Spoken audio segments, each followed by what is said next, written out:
Aliza talk के मुआज़्ज़िज़ सामीन को अलीज़ा कमल का सलाम। दोस्तों, उम्मीद करती हूँ आप सब खैरियत से होंगे, जहाँ रहें खुश रहें। बढ़ते हैं कहानी की तरफ। शुरू करते हैं आज की कहानी। रहमदिल होना अच्छी बात है, मैं रहमदिली के मुखालिफ नहीं हूँ, लेकिन किसी भी औरत को इस कदर रहमदिल नहीं होना चाहिए कि वो अपनी कायनात ही लुटा बैठे। उन दिनों हम क्लिफ्टन के इलाके में रहते थे, जबकि मेरी सास का घर सोसाइटी में था। पहली बार उसकी माँ मेरी सास के पास काम का पूछने आई। मैं उस वक्त वहीं बैठी थी। आने वाली ज़रूरतमंद औरत ने अपनी बिपता सुनाई तो मेरा दिल भर आया। वो एक बेसहारा औरत थी, इस लिहाज से कि उसके शौहर ने उसको छोड़ दिया और दूसरी शादी कर ली थी। उसका शौहर दूसरी बीवी को लेकर इस्लामाबाद चला गया। वो बेटा भी साथ ले गया, जबकि अपनी बेटी जवेरिया को पहली बीवी के पास छोड़ गया। बाद में उसने वो कोठी भी बेच दी जिसमें ये औरत और उसकी बेटी रहती थी। रज़िया का कहना था कि उसका शौहर जवेरिया को अपनी औलाद मानता ही नहीं है और बेटी को इसी वजह से छोड़ गया है, जबकि बेटा ले गया है। रज़िया के शौहर को उसके किरदार पर एतमाद न था। अब ये दोनों माँ बेटी कसमा पुरसी की हालत में कभी किसी के पास और कभी किसी वाकिफकार के घर जिंदगी के दिन गुजारने पर मजबूर थी, लेकिन कोई भी उनको मुस्तकिल अपने घर रखने पर तैयार न था। रज़िया और जवेरिया का कोई मुस्तकिल ठिकाना नहीं था। वो इधर उधर मारी मारी फिरती थी। दूर के रिश्तेदारों ने कुछ अरसा रहने को जगह दी। वो अब उनको जगह खाली करने को कह रहे थे। रज़िया ने इस्तदा की कि अगर उसको सर्वेंट क्वार्टर में रख लिया जाए तो वो घर का तमाम काम और खाना वगैरह पकाने की जिम्मेदारी बगैर तनख्वाह के उठाने को तैयार है, सिर्फ सर छुपाने को जगह मिल जाए। क्योंकि उसकी बेटी 14 बरस की एक खूबसूरत लड़की थी और ज़माने के डर से वो उसको किसी शरीफ घर के अंदर छुपा कर रखना चाहती थी। हमारे सास ससुर उन दोनों अकेले रह रहे थे। छोटा बेटा और बहू दुबई चले गए थे, जबकि मैं अपने 4 बच्चों के हमरा अलहदा घर में अकामत पजीर थी। बच्चों के शोर शराबे से ससुर साहब डिस्टर्ब होते थे। मैं हफ्ते में और कभी 15 रोज़ बाद उनसे मिलने चली जाती थी। उन दिनों उनको किसी ऐसे कुनबे की अशद ज़रूरत थी जो मुख्तसर हो और घरेलू काम काज की जिम्मेदारी भी पूरी करते। सर्वेंट क्वार्टर खाली पड़ा था, खानसामा जा चुका था। हमारी सास ने फ़ौरन रज़िया और जवेरिया को अपने सर्वेंट क्वार्टर में रिहाइश दे दी। बदले में उन्होंने किचन और घर का तमाम इंतज़ाम संभालना था। मेरी सास साहिबा ने उनकी माकूल तनख्वाह भी मुकर्रर कर दी। शर्त ये रखी कि उनसे मिलने कोई मर्द, ख्वाह करीबी रिश्तेदार ही क्यों ना हो, वो नहीं आएगा। ये शर्त उन्होंने कबूल कर ली और माँ बेटी हमारी सास के घर रहने लगी। उन लोगों के रहने से अम्मी जान को बहुत आराम मिला। वो सारा काम करती और अम्मी जान को तन्हाई भी महसूस ना होते। मैं जब जाती जवेरिया के लिए अपने जोड़े ले जाती, जो मेरे लिहाज से आउट ऑफ फैशन हो जाते थे या तंग हो जाते थे। वो उन कपड़ों को पाकर बहुत खुश होती। अम्मी की सिलाई मशीन पर ठीक करके जब पहनती तो लगता कि मुलाजमा की बेटी नहीं है, बल्कि कोई मैम साहिब है। मुझे रज़िया के अलावा जवेरिया भी अच्छी लगती थी। बाअदब, तमीज़दार और 8वीं पास थे। उसके नसीब कम थे, लेकिन सूरत तो लाखों में एक थी। सुर्ख व सफ़ेद रंगत, नाजुक हाथ पांव, जैसे कोई शहजादी हो। मेरे बच्चों से प्यार करते। जब मैं अम्मी के घर होती, वो मेरे बच्चों के साथ खेलती, उनका दिल बहलाते और बच्चों की चहकारों में खो जाते।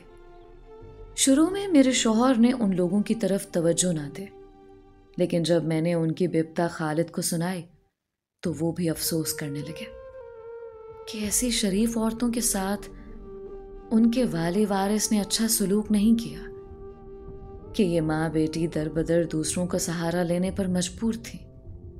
वो अब जब आते कुछ ना कुछ नोट रजिया को दे देते, जिसका मैं बिल्कुल बुरा ना मानती। जब मेरे यहाँ 5वें बच्चे की आमद होने को थी, मैंने सास के घर जाना तर्क कर दिया। अब ज्यादा वक्त अपने घर में गुजरता। खालिद हमेशा मेरे साथ जाया करते थे। जब मैंने जाना कम कर दिया तो उन्होंने भी अपने वालिद के यहाँ जाना छोड़ दिया। एक रोज मेरी सास ने पैगाम भिजवाया कि जैसे तुमको अपनी औलाद प्यारी है, हमको भी तुम प्यारे हो। अगर बहू आने से कासिर है तो तुम आ जाया करो। मैंने खालिद से कहा, आप ज़रूर अपने वालिदैन के घर मामूल के मुताबिक जाया करें और उनकी दुआएं लिया करें। मेरे इसरार पर खालिद अपने माँ बाप से मिलने पर हर हफ्ता जाने लगे। पहले घंटा 2 घंटा बाद वापस आ जाते, फिर हफ्ते को सुबह जाते तो रात को लौटते, और कभी रात में भी ठहर जाते और इतवार की शाम को वापस आते। मैं अकेली होती तो तशवीश होने लगते। कहते अम्मी जान बीमार पड़ी हैं, रोक लेती हैं, इनकार नहीं कर सकता, तुम ही बताओ क्या करूं। कहती हो कि ना जाया करूं तो ठीक है, मैं नहीं जाऊंगा। उनके ऐसा कहने पर खौफे खुदा से काम चाहती थी और कहती कि आप ज़रूर अपनी बीमार वालिदा की खिदमत और खबरगिरी करें। मेरे पास मुलाजमा तो है, मेरी फिक्र मत करें। मुलाजमा का शौहर हमारा ड्राइवर था और ये कुनबा मेरे सर्वेंट क्वार्टर में सुकूनत पजीर था। रफ्ता रफ्ता खालिद ने मुझ में और घर में दिलचस्पी कम कर दी। बात बेबात उलझने लगे। उन दिनों की अजियत नहीं भूल सकती। लगता था कि मुझ पर कोई मुसीबत टूट पड़ने को है। सास हमारे घर आई, मैंने उनसे फरियाद की तो फकत हाँ में हाँ मिलाकर चली गई और मसले का कोई हल ना निकला। इतनी परेशानी बढ़ी कि मेरी हालत नीम पागलों की सी हो गई।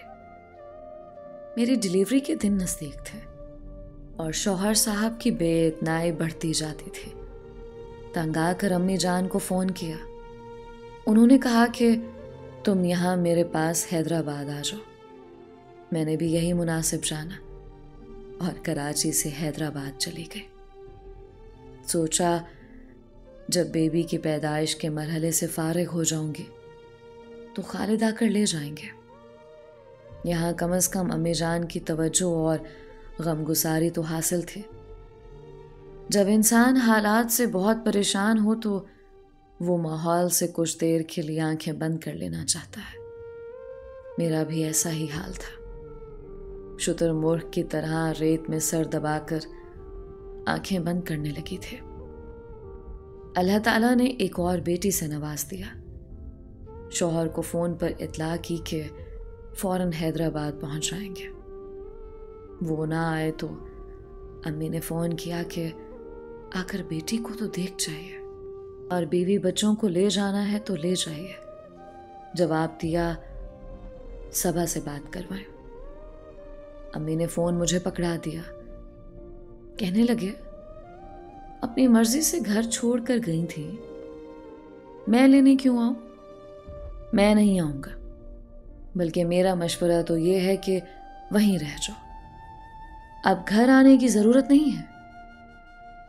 उनका लहजा ऐसा बेगाना था कि दिल बैठ गया। पड़ोसन को फ़ोन किया कि ज़रा मालूम तो करो मेरे घर के क्या हालात हैं। उसने कहा क्या हालात बताऊं? तुम्हारे मियाँ ने जवेरिया नामी लड़की से शादी कर ली है जो बहुत खूबसूरत है और 15-16 का सन होगा। वो उसके साथ बहुत खुशो खुरम है। ना जाने तुम किधर हो?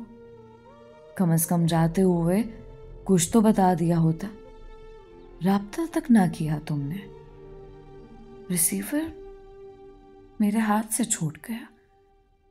दीवार का सहारा लेना चाहा तो उसने भी सहारा देने से इनकार कर दिया, जैसे 2 कदम पीछे खिसक गई हो। मैं फर्श पर गिर पड़ी। होश आया तो घर लुट चुका था। रोती पीटती कराची वापस आई। घर को ताला लगा था। साहब अपनी नई बेगम के हमरा हनीमून पर जा चुके थे। सास के घर पहुंची, वो सब कुछ जानकर अनजान थी। रोती पीटती रही। वो पत्थर का बनी टुकर टुकर मुझे देखती रही। मैंने आखिर को सवाल किया, अब मैं कहाँ जाऊं बताइए?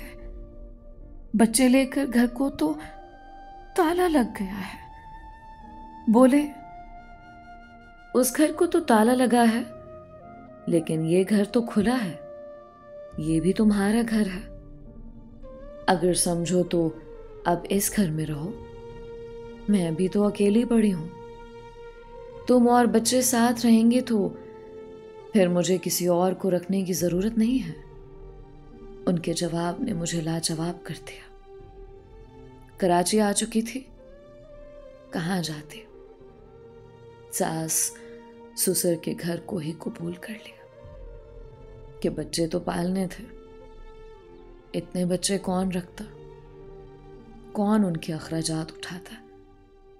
मुझे यूं लगता है जैसे सब इंसान पत्थर के बन गए हो। दुआ करती, ऐ खुदा तू मुझे भी पत्थर का बना दे। मगर सितम की आग तो पत्थर को भी घुला देती है। हवस की आग बुरी शय है।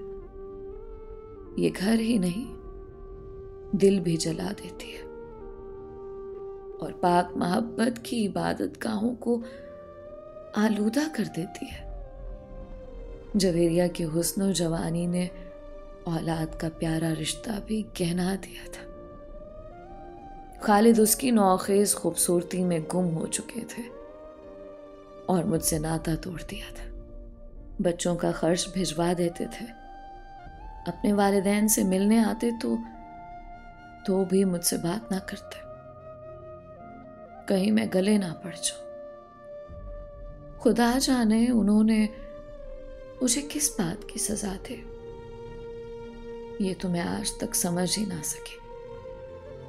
सच कहते हैं कि मर्द हो या औरत, इंसानी फितरत का एतबार नहीं कि कुछ लोगों में बेमुरव्वती, खुदगर्जी और बेवफाई कूट कूट कर भरी होती है।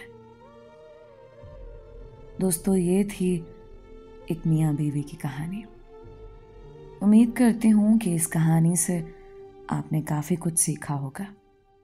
अपनी राय का इजहार कमेंट्स में ज़रूर किया करें। आप सबके प्यार और सपोर्ट का बेहद शुक्रिया। आप मेरी कहानियाँ कहाँ कहाँ से सुनते हैं?